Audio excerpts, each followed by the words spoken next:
السلام علیکم۔ آج کی ویڈیو ہے تقدیر اور قسمت میں کیا فرق ہے۔ بہت بار یہ سوال پوچھا گیا تو میں نے سوچا کہ اس پر ایک ویڈیو بنائی جائے۔ عمر خیام نے تقدیر اور قسمت کے بارے میں کیا کہا ہے، یہ آج کی ویڈیو میں بتانے جا رہا ہوں۔ تو چلیے ویڈیو شروع کرتے ہیں۔ تقدیر سے مراد ایسی طاقت بھی ہے جو کسی کے مستقبل کو کنٹرول کرتی ہے۔ تقدیر کی اصطلاح لاطینی تقدیر سے ہے، جس کے معنی قائم کے ہے۔ اس سے بھی پہلے سے طے شدہ واقعات کے خیال کی نشاندہی ہوتی ہے۔ تاہم یہ عام عقیدہ ہے کہ تقدیر نصیب کے برعکس کسی فرد کے ذریعہ بدلی جا سکتی ہے۔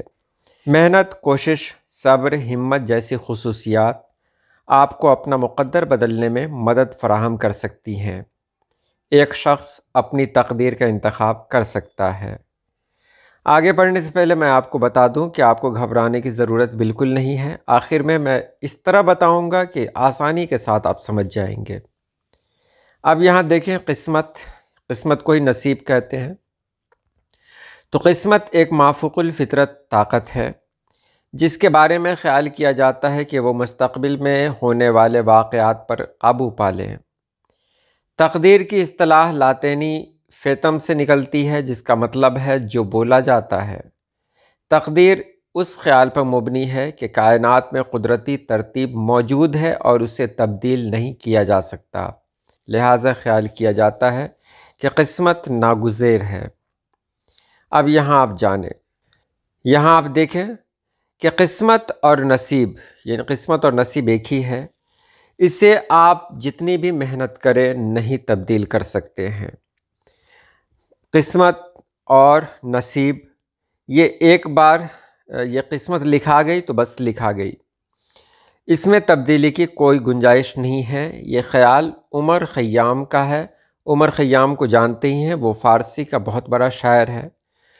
تو قسمت اور نصیب کے بارے میں کہا گیا کہ اس کو تبدیل نہیں کیا جا سکتا ہے، جبکہ تقدیر کو انسان اپنی محنت کے ساتھ بدل سکتا ہے۔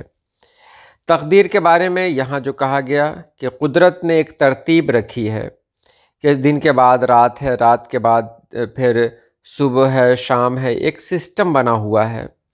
تو اس سسٹم میں تبدیلی ہوتی رہتی ہے۔ تو تقدیر میں تبدیلی ہوتی رہتی ہے۔ انسان اپنی محنت سے، کوشش سے اپنی تقدیر کو بدل سکتا ہے، لیکن قسمت کو بدلنا انسان کے بس کی بات نہیں ہے۔ حالانکہ دونوں مترادف الفاظ ہیں، لیکن الفاظ میں بھی تھوڑا بہت فرق ہوتا ہے، اور یہی فرق عمر خیام نے بتایا ہے۔ تو آج کے لیے اتنا ہی۔ اللہ پاک آپ سبھی لوگوں کو خوش رکھے، آباد رکھے۔ اللہ حافظ۔